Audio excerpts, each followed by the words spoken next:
Welcome back to Psychedelic Therapy Frontiers, the podcast devoted to exploring the frontiers of psychedelic medicine and what it takes to cultivate a healthy mind, body, and spirit. I'm Dr. Steve Thayer, and today my co-host, Dr. Reid Robison, and I are joined by Dr. Sherry Walling.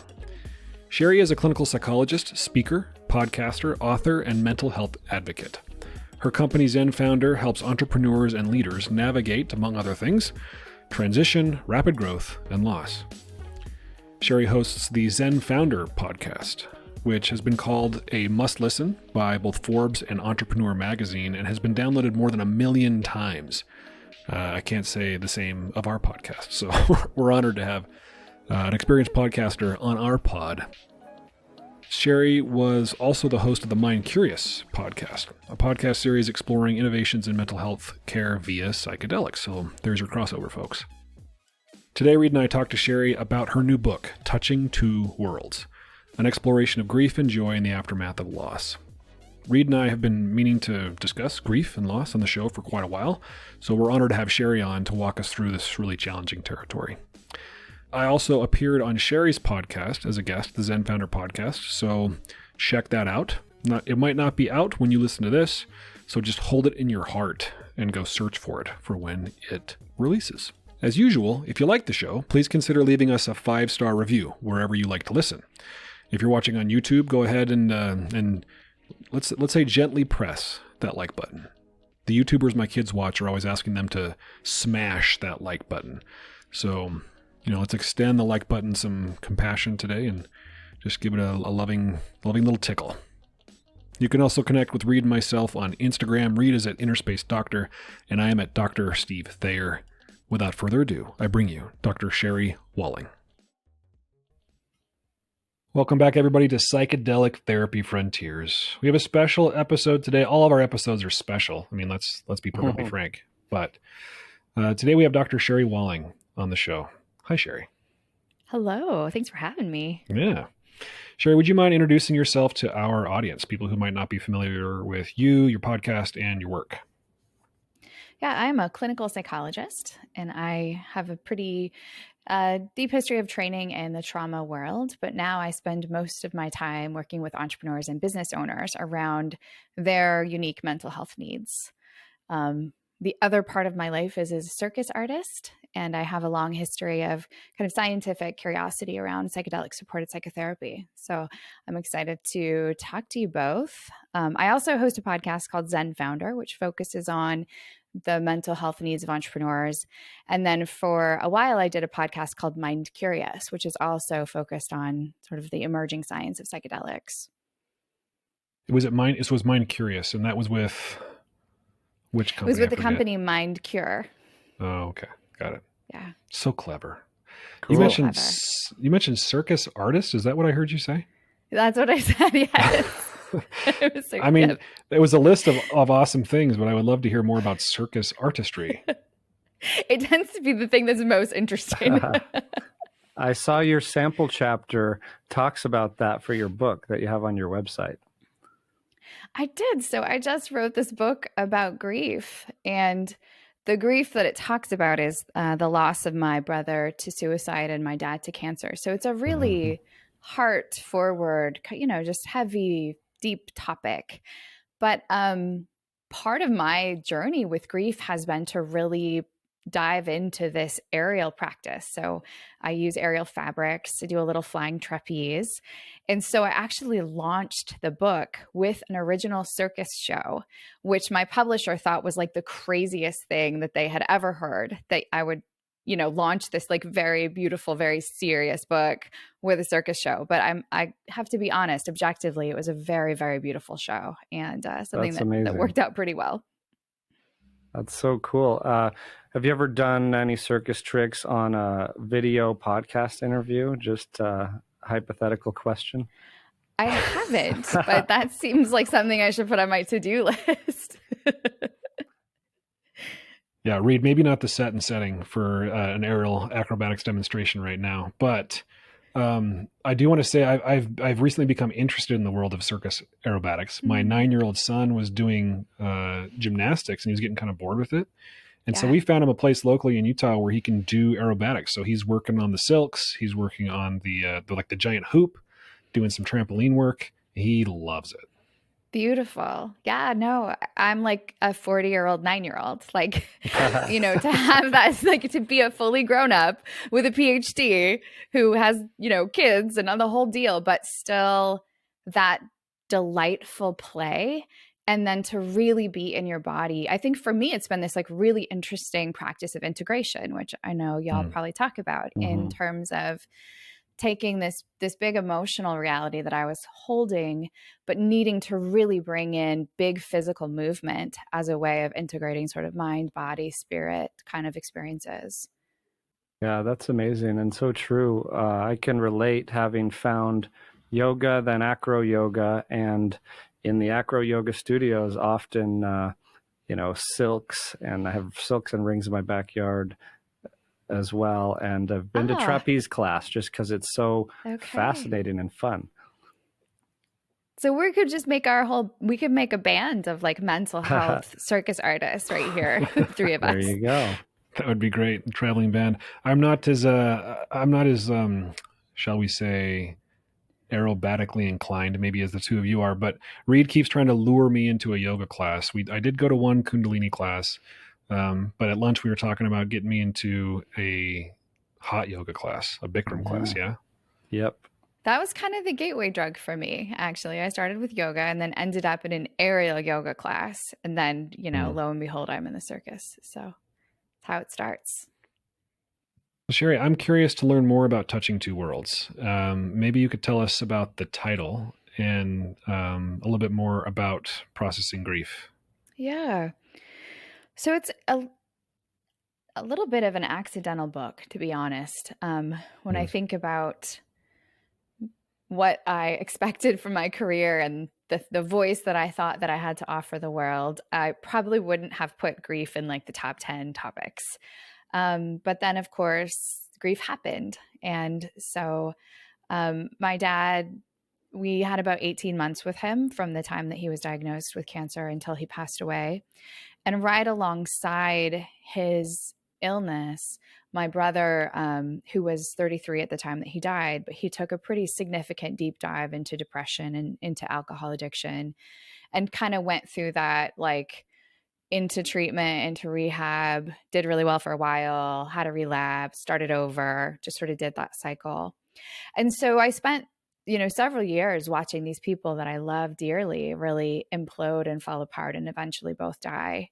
And then I spent a few years intensively grieving these losses. And so I think the thing that, you know, helped me personally was writing and moving. Those were the two tools that were most helpful to me.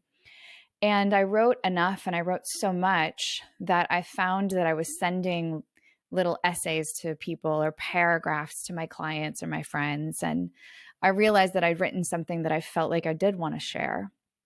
And part of what I wanted to share was the sense that a lot of what I learned in graduate school about grief didn't really match my experience.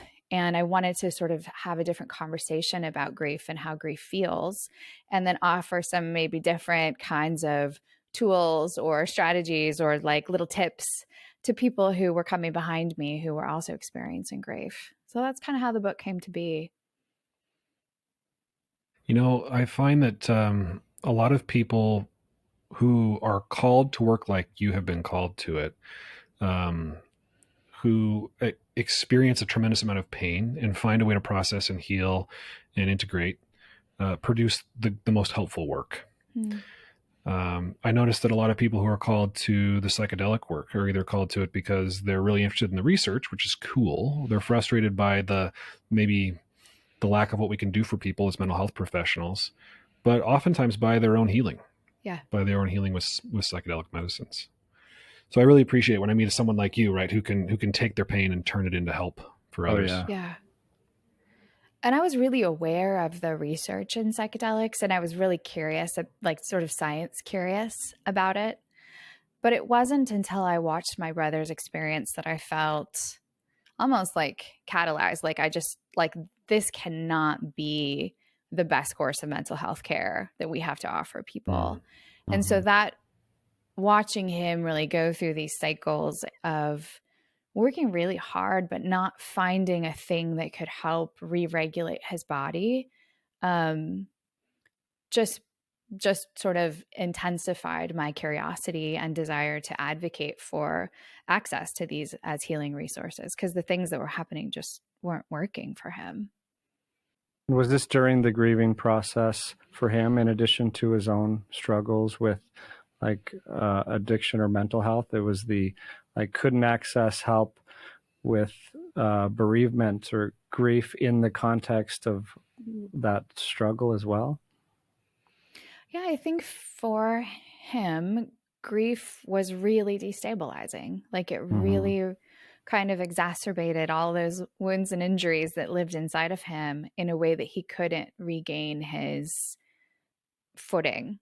So, for example, we were all with my father when he died. I was laying in bed with him. My brothers were beside him. My mom was there. In many ways, it was this very beautiful send off. You know, he died at home. The dog was there. It was, I think, when we think about how we would like to die, it's pretty high up there in terms of surrounded by people that you love in the comfort of your own home. So I found that moment to be sacred and beautiful and really important. And I thought that my brother did too, right? That was my lived experience of the moment. But within hours of my dad's death, my brother somehow cracked into the safe where we had the hospice medicine. And he took liquid lorazepam, liquid morphine, just sort of took whatever was left, went on a joyride a grief ride, looking for alcohol, and just, ended up in jail, like complete implosion within 12 hours of my dad dying. And so he was having a very different experience than I was having. And I think one of the things that's difficult about grief is that you don't know what, you're sort of on different islands. And so to watch him really suffer through that pain and not feel that he could stay present to it in any way was so painful, but also pretty, kind of isolated us. Like I couldn't at that point then sort of help him through his grief. Like that was his work to do. So yeah, wow. So it was too much. It just on top of it all, in his experience, it was too much to not check out or seek those other ways. Yeah, that's what it seemed like.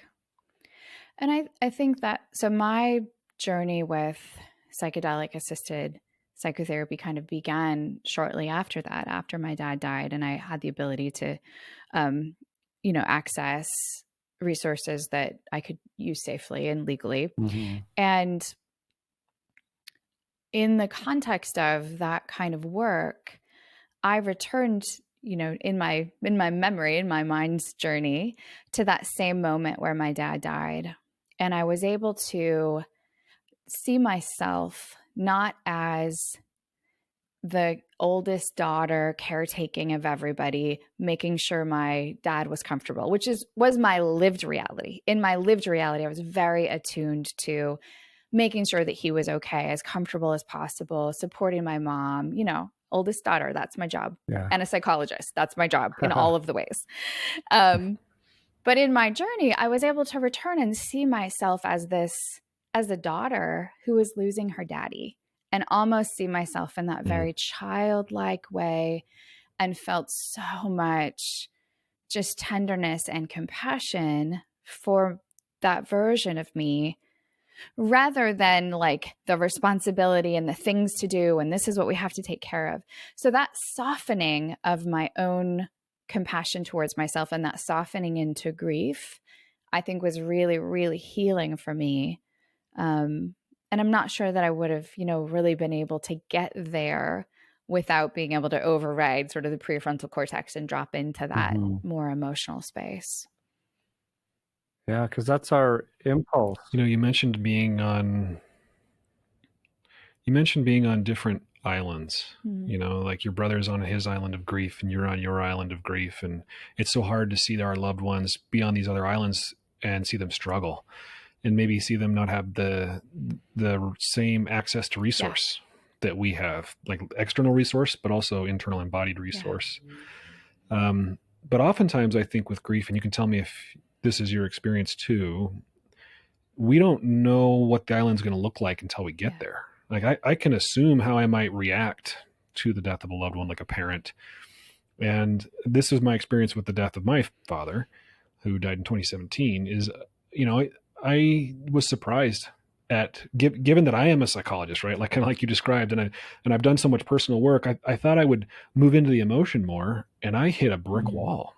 He passed away. I held his hand and said goodbye the night that he died. And I was having a hard time accessing the emotion. And then it hit me, it blindsided me one day in my car, and I had to pull over. I couldn't stop crying. So it's hard to know the territory of that island, I guess. And all those parts of you that need to stay intact to keep you upright, to keep you going.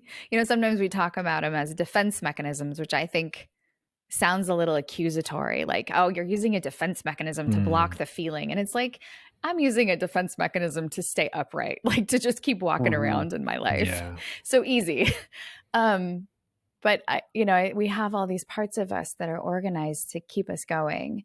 And I think we deal with those very tenderly in grief because we don't want to knock them over. We don't want to pathologize them.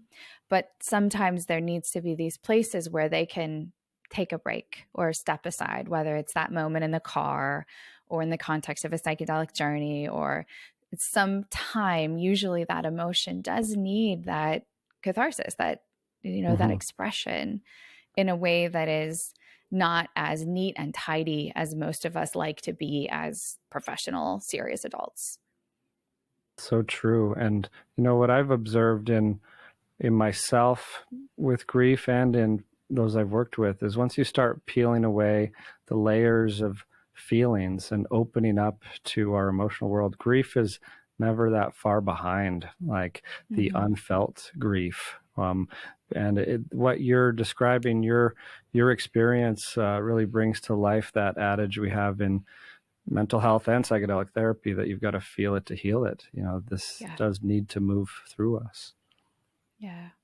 Or in and through is another one that I think often psychedelic oriented therapists will say, right? This idea of moving in toward it and then through a different version of it, rather than under or over or around, right? We have to go straight into the things that we may wish to avoid. In and through the body. Yeah, that's right. And I'm curious about the embodiment piece. You mentioned that movement and being embodied and the acrobatics in particular helped you process your own grief. I'd like to hear more about how that worked out. I think it functioned in two ways. One is, I think it really was sort of a healthy break. So, it was a few year period where these two stories and their unfolding was sort of like primetime viewing in my brain. Like that was just the story I was living in really often. And so to go to my aerial practice or go to flying trapeze, those practices really required my whole brain and body to be integrated on the task at hand. So I almost imagine like the neurons that are working really hard to help me cope with death, they're like on a little break. And the neurons that are helping me think about how to do a flip without falling on my head, they're working really hard. And so it felt like I got a little bit of ease because my brain wasn't so overtaxed. I imagine that's how it works, at least. Correct me if that doesn't sound right, Reid. The other thing that aerial provided was, we call in aerial, it's often referred to as artist athletes. So it's very strength focused. It's, your son is a gymnast turned aerialist. It's very, very strong, flexible humans. But there's also this artistry to it. It's a place that's ripe with emotional expression. It's dance, it's expression. So I think for me to have a really built-in deep way to hold sadness in my body or to hold anger, to like thrash around and really let myself move into chaos when I was feeling chaos. And when I was even able to practice being strong, like to grip the fabric with my hands and just to let my body hang there, I think it was me teaching myself a lot about A, what I was capable of, and B, how the expression of emotion could take place in my body. It didn't have to be separate. It didn't have to be in words and cognitions and thoughts. It could also be very embodied, which felt very holistic to me. Yeah, that's beautiful, and it reminds me of these embodied grief rituals that I encountered in psychedelic retreat settings, like in ayahuasca settings in the jungle. For those who would really need it or benefit from it, we would help them create an altar, candles, flowers, pictures, write, like you said, we write so we don't explode, so we don't implode, or and then lean into the grief, embody the experience so we can get through it on the other side, with the resource of the body, like the number one resource we have. Such a key part. Yeah, I loved what you were saying about expression. Like, because a lot of times our clients have a hard time knowing what they're feeling, or even if they do have a hard time expressing an emotion, they'll use that word. And to hold, as you say, anger, for example, in your body and be strong with it, to be able to grip the silks, is a way of expressing when maybe you didn't have the words, or your eyes weren't ready to cry, so you express through ecstatic dance or something like that. And I think of the word express literally like you would let it out. I think there are some medical terms that use that word express that are a little gross, but moving through. There you go. Yeah, I have a T-shirt that says "The only way out is through." I think I wore it during our hot day episode, Reid. And I think that felt really different to me than my training in psychology. I mean, as a therapist, and I say this not to diminish this practice in any way, because I am a big believer in therapy. I go to it, I practice it, I provide it, blah, blah, blah. But it still is it's really prefrontal. Like, it's really words and thoughts. How are you feeling today? What are you missing about your dad today? What's coming up for you around your brother? Those are all beautiful questions, but I felt like it just wasn't complete. It just wasn't complete. And so for me, I really now am deeply convicted that any kind of big emotion does need a physical expression. And so for those who are coming to me, for any kind of help, that's now part of the conversation always. Like, how are you moving this through your body? And it can be swimming, it can be dance, it can be all kinds of things that just allow that, even weightlifting, going to the gym and those, if I don't know if you've ever done the battle ropes, those big heavy ropes that you just like thrash with your body and you kind of throw your whole self into it. It feels really part of healing to me now. Like, that's just part of the foundation of what I think is important for people who are working through painful things. It makes me think of some of the videos I've seen of the MAPS MDMA-assisted therapy for PTSD trials. And these people are not always idle on that bed with their eye masks and their headphones. Like, they're up and about. There's this one clip where I think it was Michael and Annie Mithofer put this pillow in front of the guy, and I don't know what he was processing, but he shoves the pillow off. See a guy tear up a tissue box. Like, we're processing things, not just, as you say, sitting and contemplating and cogitating on them. You got to move the energy through the body. It makes me think of Peter Levine's work of somatic experiencing. And I love the cover of your book. And I don't know if I'm interpreting it right, but this is what shows up for me as I see it with the petals, the flower, and the root. Is you have what's going on up here and you have what's going on in your body. And a lot of times it's hard for us to connect those two and integrate those two. Yeah. I think this idea of duality showed up a lot for me in grief, and Touching Two Worlds. The title is really a nod to some of that duality. One of the dualities, of course, being like the sort of above cognitively accessible thoughts and feelings, and then that below the surface, as you're alluding to, Steve, like all the like body stuff, and then some of the emotions and experiences we don't quite have access to. Maybe they're in the unconscious. That was one of the dualities that I really sort of paid attention to and focused on in this journey. I think the other one was really grief and joy, right? The two ends of the emotional spectrum. For me, as someone who is ambitious, just like doing stuff in my life that's cool, whether it's circus or raising children or having a cool job that I really love and care about, that I could live in an aliveness that felt very joyful and very congruent. And then also have to traverse to this other land of grief and death where people are falling apart, and to be able to be present to that end of the spectrum too. It's often what we do as mental health providers, but I think in a way to do it that intensively in my personal life was this sort of new journey of being able to be in two realities at one time and feel fully comfortable and present in both. That's beautiful. It's, it reminds me of this book by, is it Francis Weller, The Wild Edge of Sorrow? It's so poetic. Nice title. Yeah, about grief. And something struck me in that book about the value of it. Like, if we don't honor our souls, our bodies, our hearts by making time for grief, we almost, or sorrow, we almost condemn ourselves to a shadow of that. Or if we don't learn to grieve, like, life has this impermanence and moments come and go. People do pass on. And if we don't know how to grieve, we're left without the ability to feel the full joy or to be in those moments because we're too scared of it. And I really came to feel like they have to go together, right? That grief is the shadow of love, and you can't have the full light of love, the full experience of that, without also being willing to notice that the shadow is cast, the brighter the light, right?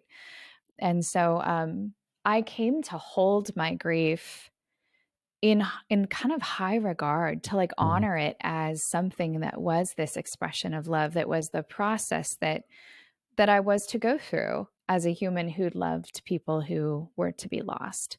In a way, it felt, this might not be an analogy that it deeply resonates with the two of you, but it felt like sort of the pains of childbirth. Like, this is what it takes to bring about this new life into the world. And it's messy and scary and super painful, but that's what's required to bring a new life to be.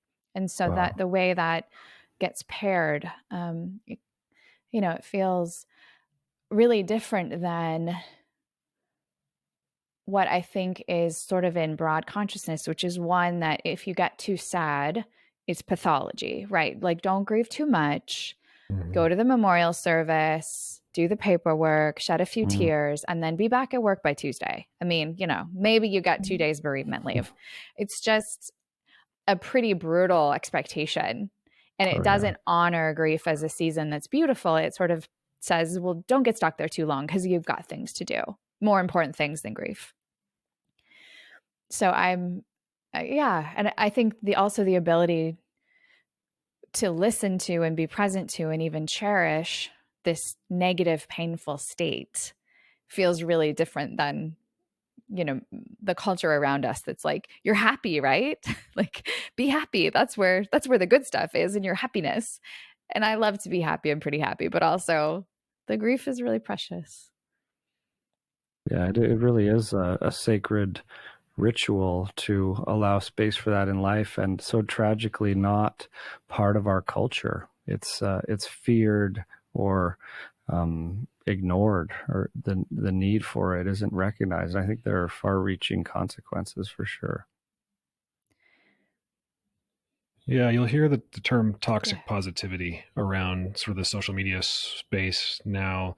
This idea that you should pick yourself up by your bootstraps and everyone should be okay. With that focus on the silver lining on all those clouds. But I'm hearing you say that the contrast, I love all the things you said about the shadow, and it's darker as the light gets brighter. And I have a client who lost her son, and in our work together, we talked about the gaping hole that a loss like that puts in your life, and that grief is not a process of Mm. filling that hole. That Mm-hmm. hole is there. There is a the sun-shaped Yeah. stamp cut out of her life now.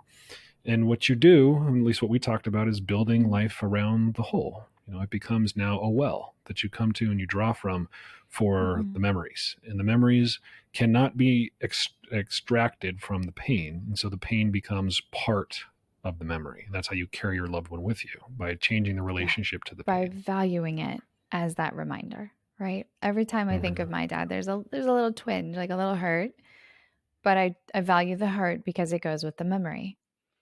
Where, like, it's like Oscar Wilde said, where there is sorrow, there is sacred ground. Yeah. And I feel like this is something that the psychedelic supported therapy movement has a lot of richness to offer. One, because it's rich in ceremony, right? It sort of has this place for ritual, for altars, for music, for sort of patterns of being present to negative emotion that aren't scary. And I think, secondly, that this idea of a journey, like that you can go in toward the dragon or the fiery mountain or whatever the analogy is for you to approach those painful things, and that is part of the healing, feels really in line with my experience of grief, as we sort of have been talking about, that in and through, move toward it. And I don't know that I think it's a nice add-on. It's a nice emphasis that this work is bringing to the larger field of mental health that isn't always as deeply present as I think it could be, given some of our tendency to try to alleviate pain as quickly as possible. Yeah, I think it's contributing to maybe a fourth wave psychotherapy, and maybe part of that fourth wave is bringing back some of the second wave, right? Bringing back some of the psychoanalysis pieces, the Jungian pieces, certainly the more emotional, experiential type therapies, maybe the Gestalt therapies. Whereas we were really caught up with behaviorism and cognitive behavioral therapy, which does great work for a lot of people. It is kind of geared toward, let's treat these uncomfortable emotions and inconvenient thinking patterns as symptoms to treat. Instead of really engaging in creating your world and your life around, in relation to all these different parts of you. I was really struck by what you said about childbirth too, as one of the most intense embodied experiences that we as males don't know, like you pointed out, as females, but we hear about it, we see it, and it brings about this joy. I was talking to a friend today who just had a baby a month ago and mentioned how that was the peak experience, the most psychedelic transpersonal experience of his life, like holding and staring into his child. And if for a woman to bring that about requires so much pain, and it when you were talking about that, it made me think about the embodied experience of grief is intense, and that how love and sorrow are really two sides of the same coin and intricately intertwined, and how we can't really even learn to genuinely love unless we embrace the ability to feel the sorrow on the other side of that. I thought about birthing I have two children that I gave birth to. And I had a third one that I didn't give birth to. So that's why the specificity. Yeah. One acquired, two biological. Anyway, those early, obviously there's the childbirth experience, but even those first few days of their lives being really hyper attuned to their bodies and their breath, and making sure that they're breathing okay before you set them down for the night and all of that. And it was very, very parallel to the last few days of my dad's life. And that same hyper attention to, oh, he's coughing. Is he okay? Does he need some medicine, some pain medicine? And obviously we're also paying attention to sort of fluid in and fluid out, and making sure he's not dehydrated, which is very, very similar to those first few days of an infant's life. How much are they eating? Are they retaining it? Are they gaining weight? And the parallels between bringing in a new life and the tender attunement, and then sort of supporting a life that's ending, felt really, really beautiful and meaningful to me. And maybe some of the deepest parts of what it means to be a woman in that sort of feminine power. Not that that's, exclusive to men in any way, but I think in some ways that caretaking, deep attunement does often still fall to women. And it felt very privileged and very sacred.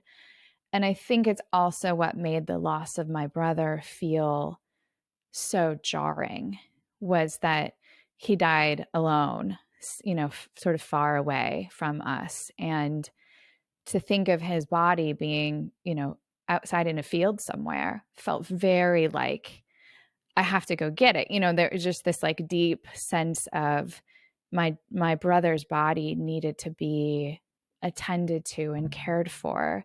And we couldn't do, you can't do that in that context. And so I think part of what I am trying to do in the book is sort of reflect on these different losses and different kinds of grief, not by comparison per se, but to just notice how one death felt different than the other, and how different kinds of grief arose in me in response to those different kinds of losses. I'm so glad you talked about different kinds of grief, because I think, there's sort of a how to grieve idea out there that, and maybe even that's what I'll name the episode title for this episode, How to Grieve, just so people will click on it, so people will listen to it. But there isn't one way to grieve. There are principles that you're talking about that we think are integral to grieving in a healthy way. But there are different kinds of grief. We've been talking about the trajectory of the psychedelic experience. For a lot of people, there's a mini death in a psychedelic experience, and so they grieve the loss of their old self. But there are many different things one can grieve over. It's not always the death of a loved one. Yeah, and I think the pandemic really helped to draw some attention to that. Like how many of us were grieving, not being able to attend high school graduation or that wedding that was scheduled or that vacation we'd planned, in addition to the loss of life, and in addition to grieving, the loss of many different kinds of plans. So I think I really appreciate that the use of the word grief is the emotional reaction to any kind of loss. And so the more that we become grief literate or comfortable with grief, recognizing when it's stirring within us, I think that helps us navigate all kinds of mini, all the way to macro losses in our lives. Steve and I like to talk about how triggers are friends to follow within us, or the obstacle is a path. And it's making me expand my kind of perspective on that in this conversation of seeing these sorrows, these griefs that come up that might not even be ours, like grief on behalf of a child or, others who have been harmed, or grief of that unlived life, or the things that come and go, create this opportunity, to really expand our ability to love and hold sorrow and love and beauty and joy and the melancholy all at once. Yeah. And, a lot of our listeners are practitioners. They're clinicians, they're practitioners, they're coaches, or they're aspiring practitioners. And I think a lot of what can be learned in your book can be applied to grieving for our clients, the kinds of grief that we hold as we're working with people who are experiencing loss.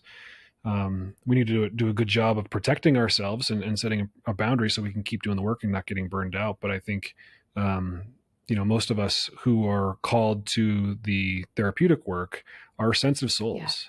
Yeah. And so I think being, as you say, grief literate not only helps you with the kinds of grief you deal with in your personal life, but in being able to hold the grief that your clients might be experiencing. And the both, right? Because many of us hold a lot of grief professionally.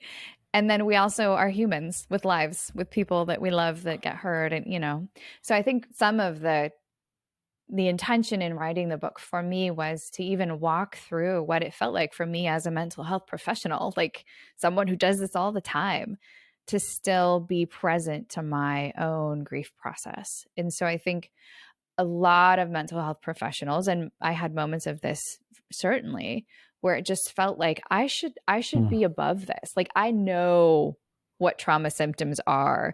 I know I'm getting triggered right now. I know in my head the risk factors for suicide. Like, there's all the stuff that I knew, and in a way it didn't really help me. And so to let go of that and let myself be really human was a big part of the journey of coming to some reintegration after disintegration. But I think it's extra work from mental health professionals, because we expect ourselves to show up well for other people, and grief doesn't always support that.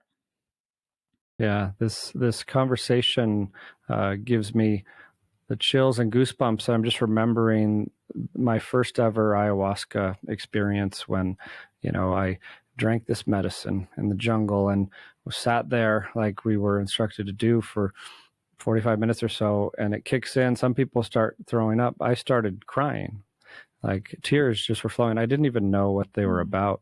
And, fast forward till the next morning, the medicine team, these two shamans, said, "You want to talk about what that was like for you and what our experience was," as they worked with me, on me. And one of the shamans, Beth, she said, in my working with you and your energy, I was struck by something I encountered or in your torso around your lungs, and I believe it's grief.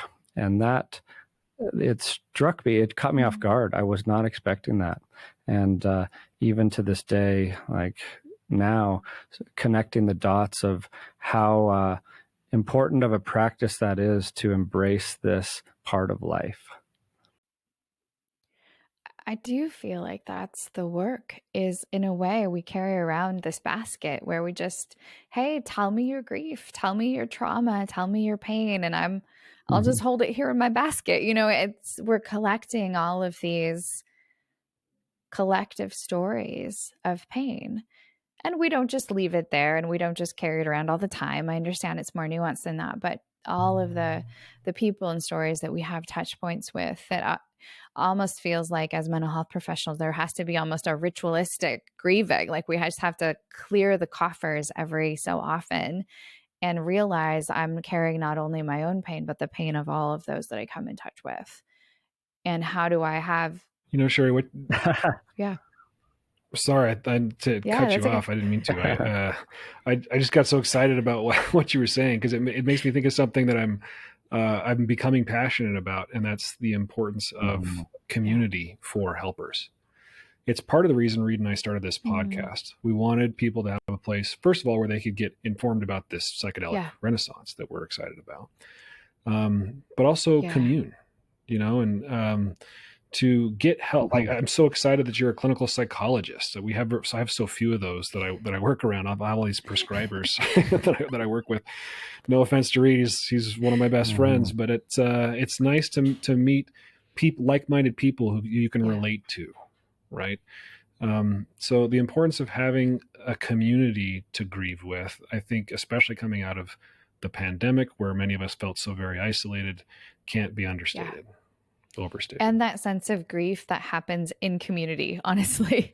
I told you at the very beginning about this circus show that I did, which was sort of it's actually a grief ritual. Like, it was a memorial service for all of the people that we've lost to suicide. That was the framing of the show. But for the collective, for people to gather and hold heavy emotion together in unity, sort of side by side, but also not feel that they needed to get stuck there, was a very powerful practice. And because so many mental health professionals, we practice alone often, or maybe we practice next door to other colleagues, but we bump up against them maybe in like treatment team where we're talking about cases, or in the hallway where we're saying hi and telling a story about our kids. But the deeper emotive processing with our peers, I feel like is very, very rare Mm-hmm. and must be cultivated really intentionally. So I'm all for it. I come from an emotion-focused therapy background as one of my big leanings, and it reminds me of this premise that, our emotions as signals helping us navigate life have this bodily felt sense, like grief does, and an action tendency, like grief suggesting perhaps the need for comfort, belonging, community, that is part of honoring our grief. That's, wired in us to lean on each other, to have a shoulder to cry on now and then. So, Sherry, is there anything else from Touching Two Worlds that we haven't covered that you want to share with our audience? Of course, we encourage everyone to go out and get the book, but anything else you'd like to highlight? Well, I think I'll just say, given a lot of the folks listening may be practitioners, like it's been a wild journey to write a book that's very deeply personal and in a way has taken me out of the framing of much of what I was taught about how a therapist carries herself, that somewhat distant, somewhat separate. So now I'm many of the people that I work with have read the book, know about the book. And so they're now looking at me a little differently, like, oh, I didn't know you were going through that when you were also helping me through my divorce or whatever it was. And generally speaking, it's really, really been a very beautiful experience. Obviously, there's a lot of thoughtful conversation around that level of disclosure. And these experiences are now a couple of years in the past. So I think that helps. But I don't know. It's just been very curious to me to watch that level of connection as these deeper personal stories have now become part of my clients' understanding of me and awareness of me. Just a thought, just to throw out there. I love that thought. It's something that I grapple with too. And I know Reid and I have talked about it, like how certainly we have our training. And for many of us, our training included conversations about self-disclosure and how we don't want to distract from our clients' work by allowing them to know too much about us, or to feel like they have to take care of us for whatever reason, right? And then, Reid and I are 60 some odd episodes into this podcast, most of which are just conversations between him and myself. And we have a small social media presence. And I by nature, I'm kind of an open book. I like to share things about me, but as a clinician, as a psychologist, I haven't done that. So it's interesting to experiment with this. And I can only imagine what it might be like for you sharing something so deeply personal, as you say, with the world and your clients being part of that world. Yeah. So since the book has been out, I'm having lots of conversations about it with my clients, mostly very, very beautiful and meaningful, but also something to traverse, something to think through carefully. So. Well, Sherry, before we get to the end of the podcast, would you mind telling folks about ZenFounder and kind of what you're up to and where you'd like to point them to find out more about you? Yeah. So, I'm probably most interesting on Instagram. If people are on Instagram, there's a combination of grief and circus, which again, my publisher was like, you have to stop putting circus on your Instagram. And I was like, there is no way I'm doing that. So, Instagram and Twitter, I'm at Sherry Walling. And then the book has its own little website called Touching Two Worlds, which does have touchingtwoworlds.com, which has some backstory and some pictures of the circus show and some cool videos. So that's kind of an interesting place to check that out. And the book is pretty widely available. It's obviously on Amazon, but also should be at your local neighborhood bookstore, as well as, your Barnes and Nobles and places like that. And then what about ZenFounder? Oh yes, my podcast and business. Thank you for reminding me, Steve. Of course. Yeah, ZenFounder is the podcast that I've been doing for years and years now. We're 350-ish episodes in, talking about the mental health challenges of really entrepreneurs, but that kind of applies to all people who are trying to do interesting, creative things. So a lot of, dentists and physicians and other kind of folk who are entrepreneurial seem to enjoy it as well. So lots of mental health clinicians too. And then my company is also called ZenFounder. It's the business that I run where we provide mental health support services for entrepreneurs and their teams. So it's a good life. Mhm. It sounds like a good life, and it hasn't come without its challenges. And I really appreciate you being willing to share some of those challenges with us today on the podcast, with the world, by way of your book. Just really Reid, impressed by the work that you're doing in the world, Sherry. thank you. It's been very touching. Oh, thanks for having me. What a lovely conversation with the two of you. Thank you, dear listener, for listening. It means a lot to me. If you like what you heard, please subscribe to the podcast on whatever platform you're using to listen or watch.